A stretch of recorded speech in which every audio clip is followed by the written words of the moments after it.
Dr. Pamela Winters wasn't tired. She was exhausted. She'd seen no less than 30 clients today. She would have said such a thing was impossible, but she'd had 8 emergency appointments, on top of her 22 regular clients.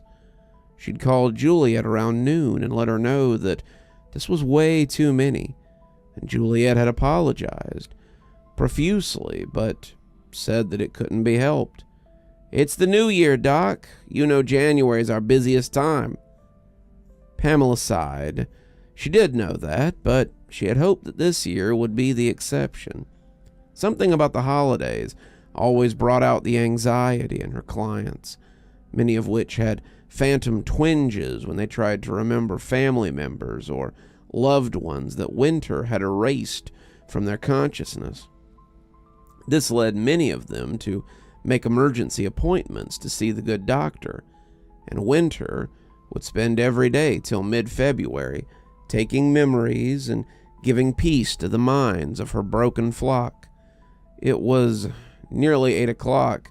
Maggie was already asking if she was coming home tonight, and Dr. Winter had just filed the last of her paperwork when a high-pitched scream came from the hallway outside her office. "What now?" Winter said, putting her pen back in the caddy and stepping out into the hallway. Her new housekeeper, Jennifer, was clutching her chest and scooting backwards on her butt, the bucket she had been carrying laying on its side not far off. She was staring into the dark exam room, her back coming up against the wall as she scooted to the other wall, and Winter came out on the run. She was afraid of what she might find in there. The town was full of curveballs, but as the lights came on, she saw it was just one of her patients, though she doubted that he had an appointment. I was just going to put the bags in the can," Jennifer said, sputtering, "and he said something from the dark and it scared me near to death. The room was empty a minute ago. I swear, Doc, I can't imagine how he got in there. All the doors are locked and... She was rambling, her hands clutching like dying spiders, and Winter patted her on the shoulder as she helped her up. "It's fine, Jennifer. Why don't you go on ahead home and rest? I'll worry with him." Are you sure, ma'am? I swear, I don't know how he's a very special client. It's fine. I'll lock up behind him and see you tomorrow, bright and early." Jennifer didn't seem to want to leave her boss with the strange man, but Pamela assured her that everything would be fine. This happened more than anyone would believe, and after showing the frustrated housekeeper out, Pamela went back to the man on the couch who was staring at the dots on the ceiling. It was the dark-haired man, because of course it was, and he seemed to be in a bad way. The writer, she reminded herself. He's a writer, but Winter didn't think that she had ever read anything that he had written. Maybe she had, she couldn't help thinking. Maybe she wasn't reading it so much as she was living it. She put that out of her head before it could take root, and came into the exam room a little red-faced. "You have got to stop doing this," she said, taking a seat across from him. "I have business hours and a receptionist, and..." "Who am I?" he said very suddenly. Pamela blinked, inhaling slowly as she watched his eyes jitter around. Whatever he was seeing on the ceiling, she didn't want to see it. "You know who you are. You're the writer. You write." "But who am I?" he said again, turning those strange eyes to her as if asking if she were his mother.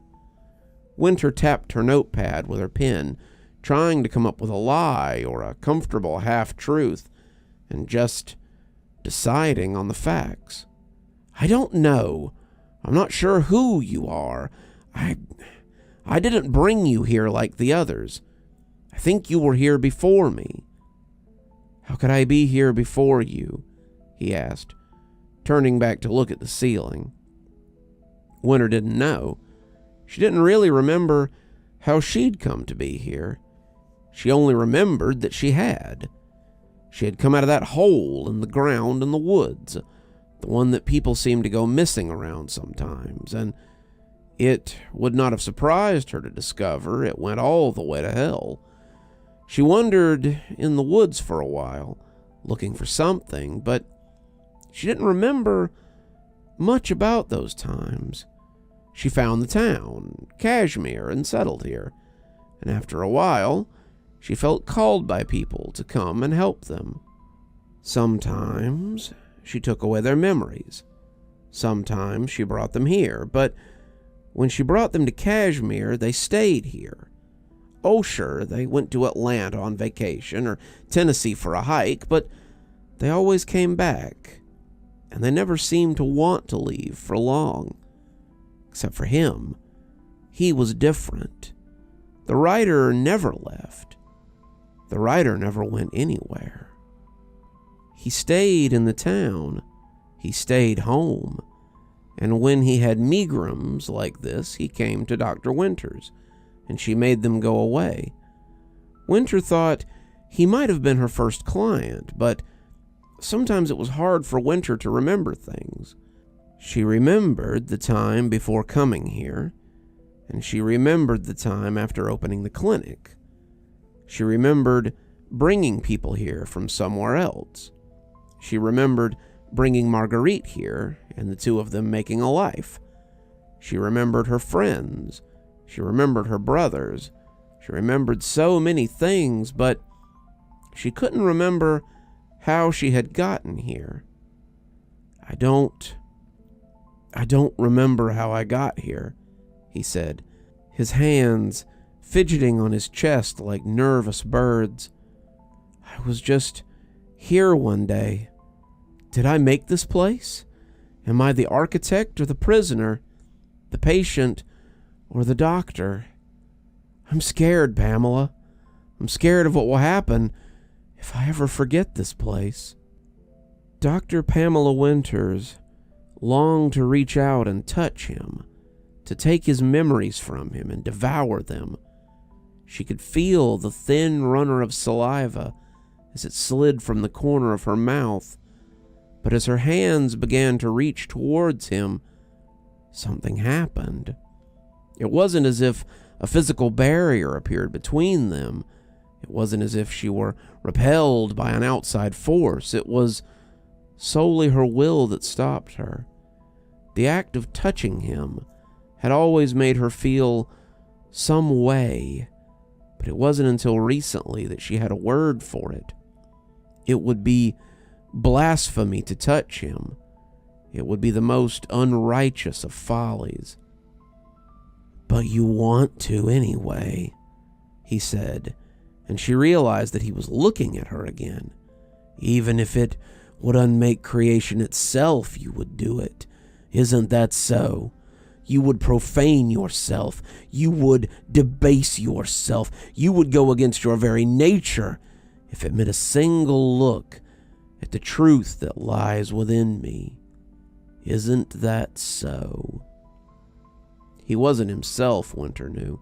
Sometimes he got like this. Sometimes he was as doubled in his nature as she was. And sometimes this creature with the commanding voice came forth and spoke to her of want and desire. When he spoke like this, it was the voice of her father, the voice of Gabriel as he came to chastise the damned, the voice of a just and unloving God. "Answer me, Pamela Winters," he shouted, and she felt compelled in a way that she rarely felt. "Yes," she said, sobbing a little as she did. "Yes, God, yes. I want to see inside you so badly that it hurts me. But my hands know that such things would be folly. They know it with the certainty that Pandora knew it when she opened her box, that Eve knew it when she bit the apple, that my mother knew when she let my bastard father inside her. She was crying, the tears thick and greasy as they slid down her face. Her mascara was running, but who cared? She was nothing more than a sounding board for a thunderclap, the yes man of an earthquake. She could not deny him, this nameless writer of terrible truth, but he could deny her. He smiled in the face of her apprehension, and it was the smile of a child who has discovered that he can pull the wings off insects and not be stopped by any god, loving or otherwise. "I could make you," he whispered through the crooked teeth of that smile. "I could make you take this terrible knowledge into you. Would you like that?" "No," Pamela moaned. "No," Winter moaned. They were the same moan, the same negation, but they were also not. Dr. Winters reached for the writer, her hands shaking as her trained and trusted fingers came closer and closer to his vault of unknowable secrets. "Stop it!" Pamela begged. Her traitorous hands were coming closer, the fingers trembling, and suddenly she smelled something not unpleasant as her face came closer to the man on the couch. She could smell his shampoo as her face came closer, off-brand dandruff shampoo, the tang of tea tree oil in it, making her wrinkle her nose, assaulted her, but her hands longed to touch, to learn, to know. "Stop!" Winter commanded, but it was unheeded. Her hands were nearly in his hair now, the soft locks within easy reach. She sat like that for 30 seconds, her tears coming again, before she felt as if invisible wires had released her, and she was allowed to sit back again and regain her position in the chair she frequented during their sessions. She was shaking again, but it had nothing to do with the narrative that he was spinning. Winter was not in control now, was out of control in a way that she rarely was, and she hated it. She hated feeling used, feeling like a pawn in someone's game. And when he got up, she was ashamed at the way she shrank back from him. "Who am I?" he yelled at her, his face suddenly very close to hers, and Pamela Winters shook as she tried to answer him. "You're the writer. You write. It's what you've always done." He didn't seem to like this answer, and he threw the end table that separated them aside as he stepped in close enough that their foreheads nearly touched. "But who is that?" he yelled in her face, his voice cracking as if the answer was the most important thing in the world to him. "I don't know," she said. She wanted to say more, but it was all there was to say, really. His cruel eyes cleared then, and he seemed to realize that he was looming over her. He straightened his shirt, looked at the mess that he had made in his confusion, before nodding and turning to leave. "Thank you, Dr. Winters. I do so look forward to our sessions. Please, bill me for whatever you think is proper. I must get back to my work."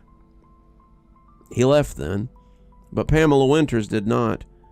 She sat there and felt small and terrified, unsure of her own reality, until her phone rang, and she realized it was nearly midnight. Maggie was so worried. She wanted to know what had happened, and Winter did something that she had never done before. She told a lie. She told Maggie that there had been an emergency and that she'd gotten swept up in it, She was sorry. She would be home right away, and Maggie said she felt silly for being so afraid.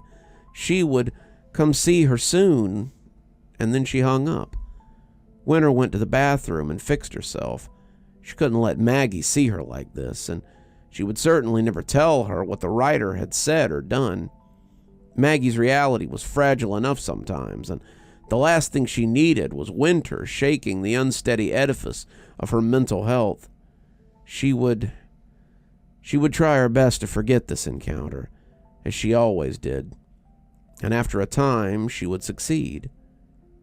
But no matter how successful, she would always remember again the next time she found herself around the strange young old man and his odd ways. You're still here. Thanks for stopping by. Dr. Plague here. Always a pleasure to see all my new and old viewers coming by for another one of my spooky tales. If you'd like to support the show, you can always take part in one of our channel offers through Fume or Aura, or you can just click on another video when they come up. I'd really appreciate it. For our newer viewers, we also have lots of playlists and other things if you'd like to get caught up. I know some of my series have been going on for quite a while. If you'd like to get my latest book, there's a link down below that'll take you to my Amazon page. Towesey Homestead just came out, so if that's something you'd like to get your hands on, go ahead and have a look down there. If you'd like a signed copy, you can go ahead and email me from my email address on the site, and I'll get with you about shipping information and ship you a signed copy. If you'd like to support the channel in a more monetary fashion, we also have membership through YouTube, and we've got a Patreon that you can get the information for in the description. We have lots of tiers and everything to suit your needs. Patrons that support on the $10 tier, that's our Ghostly Reader tier, get a book anytime I write one, signed and on their doorstep. As you may have noticed, there's a list of patrons and members on the screen, and I'd like to personally thank every one of them for taking a hand in the future of this channel. Well, that's enough for tonight. Dr. Plague, signing off. Have a wonderful evening.